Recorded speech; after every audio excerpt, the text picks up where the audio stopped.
sit in the middle, you kind of, this is the path of least resistance, and you're experiencing a kind of a drop in your stomach, and you're like, oh.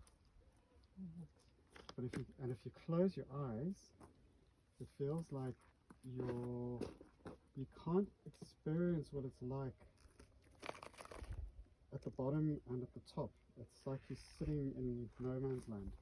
If you stand here, you kind of feel a bit grounded. But if you stand there and close your eyes, you're like, Sure. it's kind of feels like you're floating. Very strange. I don't know if it's just because you say that. It feels to be like that. So what is it that you're showing us here? That's a crack. So that's a crack, okay. Yeah. So that's what I was fixing at your house. So these are the energy lines. And now if you smell here, so just smell here and then smell there and see what the difference is. So Robbie, you're saying that where you've got your ley lines, are your ley lines linked to the energy things? They're completely different. They're above. Yeah. They don't come about because of the cracks. No, the cracks are independent. The cracks are because of the movement of the Earth, not necessarily the energy system. So the ley lines are the energetic system of the Earth. They are chakra line. Right. They are center line, you know? And are there smaller ley lines within the bigger ley lines?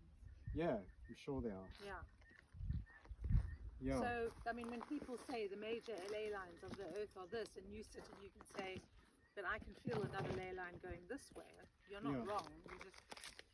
No, those are energy paths that have been created by people moving energy from one temple to another, or an intent that's being carried like this across. You know, the ceremonial procession that goes into town that way.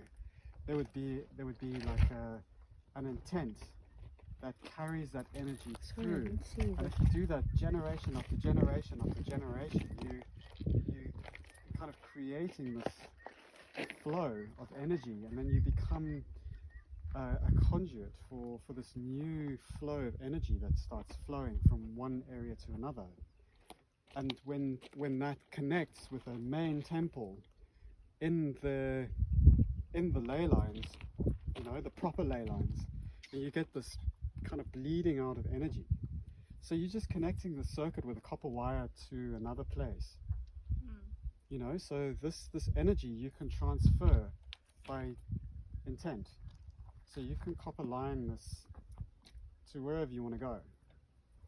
It just takes intent. Because if you have a look at the maps of where people have said the ley lines of the world go, Yeah. You know, some people say the pyramids are part of it, other people say they aren't part of it. Yeah. So there is a lot that's created from what our reality is as well. Yeah. But that's why I say that there's a difference between the natural ley lines and the intense energy flows that have been created. So those psychic links, if you will, that have been created. Like we're supposed to be on the same line as the pyramids of Giza. You know, so we're supposed to be tapping into the same energy. And in a lot of ways there is a similar energy, but it's not the same thing, and we're not connected there. If everybody starts believing that and starts tracing that, then eventually we will connect to that energy center there. And if enough of a powerful ceremony is done to create enough intent, so enough energy goes in, you can create an energy vortex that gives you enough clout to connect up to attract the other energies to it, and you can create another thing, which is why I think the temples have become part of the Earth's Yeah, chakra system. Yeah, but you I know? mean something like Great Zimbabwe. Yeah, I mean, you go there, the energy there is unbelievable, yeah, and you know you can go to Nyanga and you can feel the energy of Great Zimbabwe there. yeah, Mm. And you can go to Chimani Mani and feel it there as well. So yeah. It's the and you can same. even feel it all the way down here. Yeah, Actually, yeah. And it's the same energy. It's been so you'll get a group of people that carry that particular energy. So if it's the Indal tradition or whatever, or the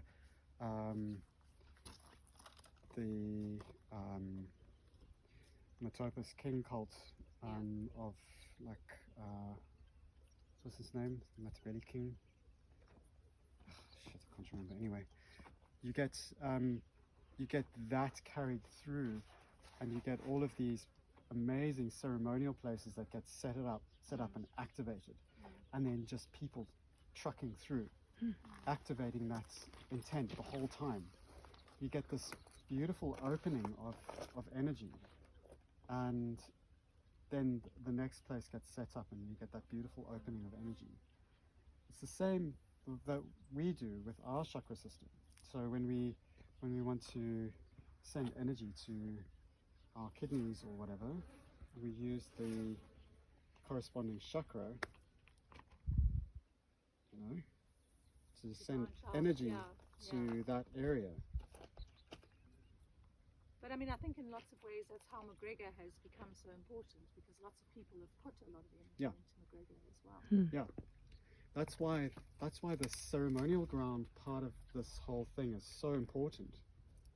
Even Krida Mutwa, when he came to visit Billy Kennedy, Krida Mutwa sat there and he just said, "Yo, this is strong. This place is very powerful. There's a lot that's going on here. There's a lot of beautiful energy here." And he started talking about all of this stuff as well. You know. Yeah, we miss him. Yeah, the great white lion. Yeah, so there's a lot of